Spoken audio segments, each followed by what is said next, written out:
Saifi x TV के मोअज़्ज़िज़ नाज़रीन अस्सलाम वालेकुम। नाज़रीन, लुबनान के कैपिटल शहर बैरूत पर इसराइली हमला, हिजबुल्लाह का टॉप कमांडर हलाक। बदले में हिजबुल्लाह ने इसराइल पर मिसाइलों की बरसात कर दी। इसराइल ने रेड लाइन क्रॉस कर दी। ईरान के सफीर पर हमला, ईरान की हिमायत याफ्ता जंगजू ग्रुपों ने इसराइल को घेर लिया। इसराइल ने लुबनान में वॉकी टॉकी को कैसे बम के तौर पर इस्तेमाल किया।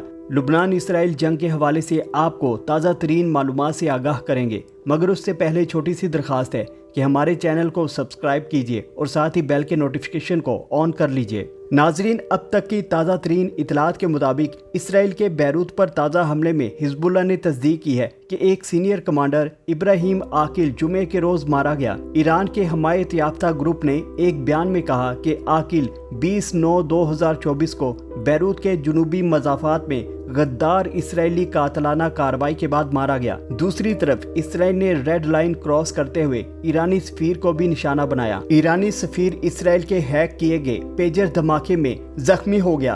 अक़वाम मुत्तहिदा में ईरानी एलची अमीर सैयद ईरानी ने जुमे के रोज कहा कि इसराइल ने लुबनान में ईरानी सफीर को निशाना बनाकर रेड लाइन अबूर की है। लुबनान में ईरान के सफीर मुज्तबा अमानी मंगल के रोज मोहलिक पेजर धमाकों से बैरूत में जख्मी हुए। बदले में ईरान की हमायत याफ्ता जंगजू ग्रुप ने इसराइल को घेरे में लेकर मिसाइलों की बरसात कर दी। ये मिसाइल तिल अवीव शहर पर गिरे और दर्जनों इसराइली सेटलर्स हलाक हुए। नाजरीन, आपको बता दें, हिजबुल्लाह वाहिद ग्रुप है जिसके पास 500 किलोमीटर तक मार करने वाले मिसाइल मौजूद हैं। हिजबुल्लाह ने इसराइल के ज़ेरे कब्जा गुलान की पहाड़ियों में फ़लस्तीनी सरहद से तकरीबन 20 किलोमीटर के फासले पर वाक़े 2 फौजी अड्डों को निशाना बनाकर तबाह कर दिया। इसराइली डिफेंस फोर्स ने लुबनान से इसराइल के शुमाल की जानिब 140 रॉकेट दागने की तस्दीक की, जिसके बाद इसराइल ने कमाल ठिठाई के साथ कहा कि इनके रॉकेट्स ज्यादातर खाली जगह पर गिरे और कुछ मिसाइलों को हमारे एयर डिफेंस सिस्टम ने हवा में ही तबाह कर दिया। यानी इसराइल अपने आप को बहुत बढ़ा चढ़ाकर पेश कर रहा है। इंटरनेट पर सारी खबरें इसराइल के हक में हैं। ये इसलिए है ताकि दुनिया इसराइल का साथ दे, क्योंकि मैदान में भी हारे हुए शख्स को सपोर्ट नहीं किया जाता। सपोर्ट हमेशा उसे मिलती है जो जीतता है। दूसरी तरफ इसराइल ने हिजबुल्लाह के पास मौजूद वॉकी टॉकीज और पेजर्स के नेटवर्क को हैक कर लिया और उन जगहों पर वॉकी टॉकीज फटने की खबरें आ रही हैं जहां जहां उनके हिजबुल्लाह के खास लोग मौजूद हैं।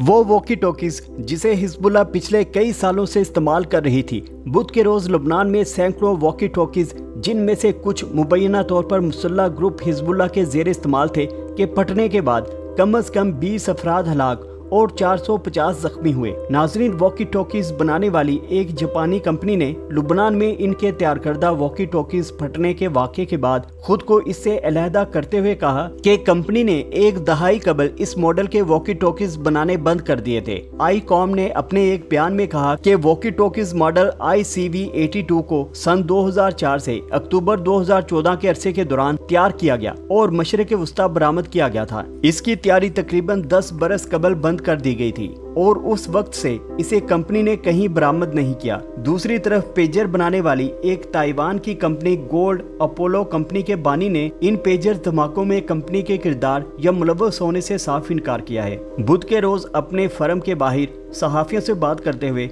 शोचिन ख्वांग ने कहा कि आप लुबनान से आने वाली तस्वीरें देखें। इन पेजर्स पर ऐसा कोई निशान नहीं जिससे जाहिर हो कि ये मेड इन ताइवान है। हमने ये पेजर नहीं बनाए। इससे साफ जाहिर हो रहा है कि इसराइल ने इन वॉकी टॉकीज और पेजर्स को बतौर हथियार इस्तेमाल किया है।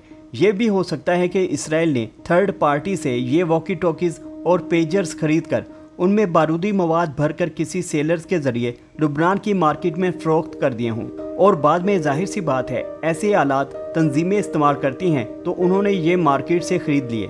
इसराइल ने पहले से इनके सॉफ्टवेयर तैयार करके एक सर्वर सेट कर लिया हो ताकि जब भी जंग हो इन आलात को अपने फायदे के लिए इस्तेमाल किया जा सके। दोस्तों, इसराइल, लुबनान और गजा के मुतालिक लेटेस्ट मालूमाती वीडियोस के लिए हमारे चैनल को सब्सक्राइब कीजिए, वीडियो को लाइक और शेयर कीजिए। शुक्रिया।